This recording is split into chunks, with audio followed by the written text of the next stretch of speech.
សម្រាប់បងប្អូនអ្នកចង់រកលុយតាម Facebook ឥឡូវនេះ Facebook Update គឺមានការបើកឲ្យយើងរកលុយបានដោយ direct តែម្ដងដោយមិនចាំបាច់រងចាំយូរអ្នកទាំងអស់គ្នាគ្រាន់តែធ្វើតាមខ្ញុំ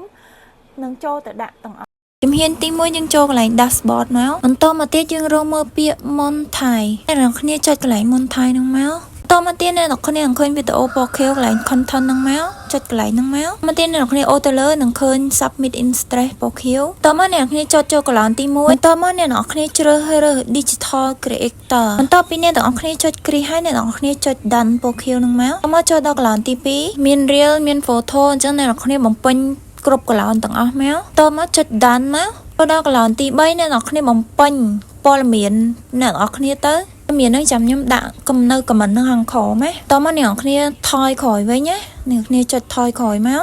តមកអ្នកគ្នាចុច submit ពណ៌ខៀវនឹងមកវានឹងចូលទៅរងបែបនេះហើយអ្នកគ្នាចុច submit ទៀតមក